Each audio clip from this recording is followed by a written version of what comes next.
a free transgender youth empowerment workshop happening right here in Metro Detroit.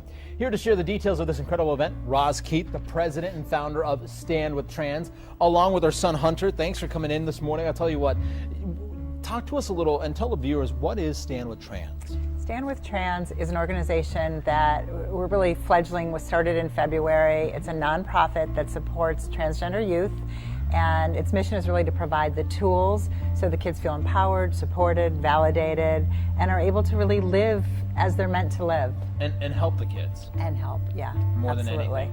Absolutely. You know, tell us about how this all came together and what prompted you in February to move. What moved you to do this? We have been on a journey for probably close to 3 years. In 8th grade, Hunter came out to us as transgender. And once we got past the initial, oh my gosh, I don't know what this means, and the Googling and the research, we realized that there were so few resources out there in the community for these kids. Really little to nothing. I mean, now my news feed is flooded, but that wasn't the case nearly 3 years ago. So it was identifying the need and really trying to pull this together so the kids who needed support and needed to know how to transition could get that information and resource. Yeah, and believe it or not, you said it yourself, now your news feed is flooded with it. It's almost like as if it is, what you're doing is really helping people. And Hunter, I mean, for you, how has the organization and your parents helped you move along? And we're just talking about some of your friends here in this picture as well. I think that, like, what happens when a trans kid is supported, it's just, you really are empowered and you feel like you can do anything and you're not ashamed of who you are. And for a long time, I kept it to myself because I was weird. But when I learned the term and I started learning that there were other people like me and I wasn't alone, that's what gave me the courage to speak out and to tell my parents and to tell my community. And since then, like, once I've transitioned, I've been so much happier as just a person, and I've become such like an advocate because hearing the stories of kids hurting themselves, of kids killing themselves, which is something that happens way too often in the trans community, it really affects everyone in the trans community. Everyone hears about it. So like what Stand With Trans does is it finds a way to empower like other kids like me, so then it prevents them from killing themselves and hurting themselves. Absolutely. And to think that your parents and your mom is right behind it, we appreciate you guys. You know you're not weird, so I appreciate you coming in, both of you. Police are investigating a bizarre crime at a church on the city's west side. A man threatened the pastor with a brick, and in retaliation, the pastor allegedly shot and killed him. 7 Action News reporter Camille Amiri joins us live from police headquarters with the latest. Camille. And right now, sources tell us that the pastor's mother was actually threatened before everything happened today. And we are also hearing that this was not an isolated incident. Everybody want to show it. Now, we're showing it church where you work. Emotions running high outside the City of God Church on Detroit's west side.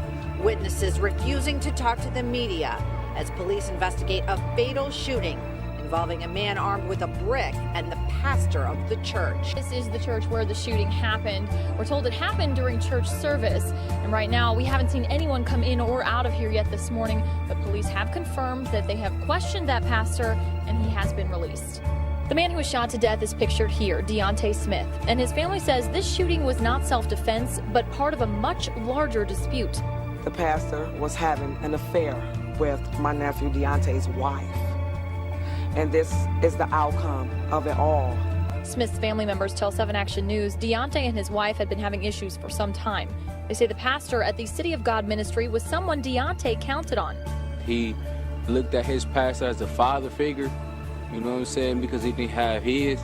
Family members claim Deontay's wife became pregnant and miscarried the baby, and Deontay found out it wasn't his. To find out somebody who you call your father, the only dad you know as your pastor, and to find out he's sleeping with your wife, what would you do? They don't believe he went to church to injure the pastor, just to confront him. It didn't have to end like this for him. He was a great boy. Great boy. Again, that pastor has been questioned and released, but police say this investigation is far from over. They are continuing to interview witnesses and friends. Stabbed multiple times in the head and back, according to witnesses, a 9-year-old boy falls victim to his knife-wielding 20-year-old brother. This neighbor heard the cries for help and ran to the scene. I heard the kids and the girls, in this house, screaming, and I ran quickly there inside the house. He's bleeding, from his back like crazy, and the floor is full of blood. The Now's cameras were rolling on Stedman Street in Dearborn last night as police arrived. After the boy was treated, the older brother was taken into custody around the block a short time later.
Dressed in zombie costumes filled the streets of downtown Fort Myers, Florida.